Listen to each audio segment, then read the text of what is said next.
हे Radhe ji, Radha Krishna Gopal channel में आप सभी का स्वागत है। आशा करती हूँ आप लोग बिल्कुल ठीक होंगे, मैं भी ठीक हूँ। तो दोस्तों, आज मैं कहने जा रही हूँ कार्तिक मास महात्म्य कथा अध्याय 6। तो आप लोग प्लीज़ ज़्यादा से ज़्यादा सपोर्ट करें, लाइक करें, सब्सक्राइब करें, बेल आइकन प्रेस कर लें ताकि आपके पास ऐसी वीडियोस आती रहें। तो हम अध्याय 6 की कथा कहते हैं। तो नारद जी बोले, जब 2 घड़ी रात बाकी रह गए तब तुलसी की मृतिका वस्तु और कलश लेकर जलाशय पर जाएं।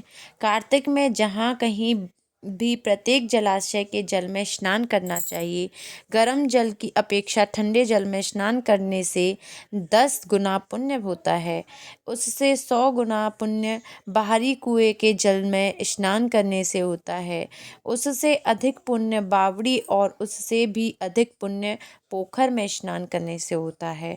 उससे 10 गुना झरने में और उससे भी अधिक पुण्य कार्तिक में नदी स्नान करने से होता है। उससे भी 10 गुना पुण्य वहाँ होता है जहाँ 2 नदियों का संगम हो, और यदि कहीं 3 नदियों का संगम हो तो तब ये पुण्य की कोई सीमा नहीं होती। तो दोस्तों, स्नान से पहले भगवान का ध्यान करने के साथ स्नान था संकल्प करना चाहिए कि तीर्थ में उपस्थित देवताओं को क्रमश अर्घ्य आचमनी आदि देना चाहिए। अर्घ्य मंत्र इस प्रकार है।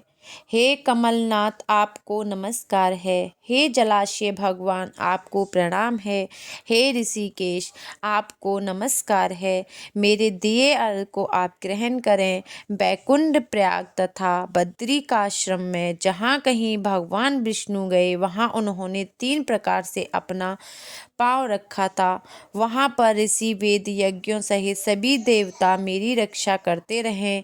हे राजनार्दन, हे दामोदर, हे देवेश, आपको प्रसन्न करने हेतु मैं कार्तिक मास में विधि विधान से ब्रह्म मुहूर्त में स्नान कर रही हूँ। आपकी कृपा से मेरे सभी पापों का नाश हो। हे प्रभु, कार्तिक मास में व्रत तथा विधि पूर्वक स्नान करने वाले मैं अर्घ्य देती हूँ। आप राधिका सहित ग्रहण करें। हे कृष्ण, हे बलशाली राक्षसों का संहार करने वाले भगवान, हे पापों का नाश करने वाले, कार्तिक मास में प्रतिदिन दिए हुए मेरे इस अर्घ्य द्वारा कार्तिक स्नान का व्रत करने वाला फल मुझे प्राप्त हो। तत्पश्चात विष्णु, शिव तथा सूर्य का ध्यान करके जल में प्रवेश कर नाभि के बराबर जल में खड़े होकर विधि पूर्वक स्नान करना चाहिए। गृहस्थली को तेल और आंवले का चूर्ण लगाकर तथा विधवा स्त्री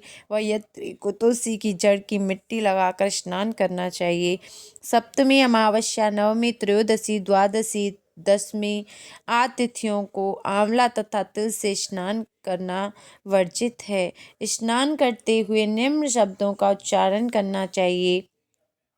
जिस भक्त भाव से भगवान ने देवताओं के कार्य के लिए 3 प्रकार का रूप धारण किया था, वही पाप का नाश करने वाले भगवान विष्णु अपनी कृपा से मुझे पवित्र बनाए। जो अमनुष्य भगवान विष्णु की आज्ञा से कार्तिक व्रत करता है, उसकी इंद्रादि सभी देवता रक्षा करते हैं, इसीलिए वह मुझको पवित्र करे। बीजों, रहस्यों तथा यज्ञों सहित वेदों के मंत्र कश्यप आदि ऋषि, इंद्रादि देवता मुझे पवित्र करें। अदिति आदि सभी नारियां, यज्ञ सिद्ध सर्प और समस्त औषधियों व तीनों लोकों के पहाड़ मुझे पवित्र करें। इस प्रकार कहकर स्नान करने के बाद मनुष्य को हाथ में पवित्र जल धारण करके देवता, ऋषि, मुनियों तथा पितरों का विधि पूर्वक दर्पण करना चाहिए। दर्पण करते समय दर्पण में जितने तिल रहते हैं उतने वर्ष पर्यंत व्यक्ति के पितृगण स्वर्ग में वास करते हैं। उसके बाद वत्री को जल से निकलकर शुद्ध वस्त्र धारण करने चाहिए। सभी तीर्थों के सारे कार्यों से निवृत्त होकर पुनः भगवान विष्णु का पूजन करना चाहिए। सभी तीर्थों के सारे देवता का स्मरण करके भक्ति पूर्वक समाधान होकर चंदन, फूल और फूलों के साथ भगवान विष्णु को फिर से अर्घ्य देना चाहिए। अर्घ्य के मंत्र का अर्थ इस प्रकार है। मैंने पवित्र कार्तिक मास में स्नान किया है। हे विष्णु, राधा के साथ आप मेरे दिए हुए अर्घ को ग्रहण करें। तत्पश्चात चंदन फूल और तांबूल आदि से वेद पाठी ब्राह्मणों का श्रद्धापूर्वक पूजन करें और बारंबार नमस्कार करें। ब्राह्मणों के दांत पांव में तीर्थों का वास होता है, वहाँ मैं वेद और समस्त अंगों में देवता का वास होता है। अपने कल्याण की इच्छा रखने वाले मनुष्य को इनका ना तो अपमान करना चाहिए और ना ही इनका विरोध करना चाहिए।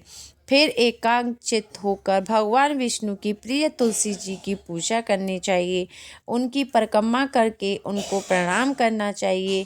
हे देवी, हे तुलसी, देवता ने ही प्राचीन काल से तुम्हारा निर्माण किया है और ऋषियों ने तुम्हारी पूजा की है। हे विष्णु प्रिया तुलसी, आपको नमस्कार है। आप मेरे समस्त पापों को नष्ट करो। इस प्रकार से जो मनुष्य भक्ति पूर्वक कार्तिक व्रत का अनुष्ठान करते हैं, वे संसार में सुखों का भोग करते हुए अंत में मोक्ष को प्राप्त होते हैं। तो आशा करती हूँ दोस्तों ये वीडियो आपको बहुत पसंद है।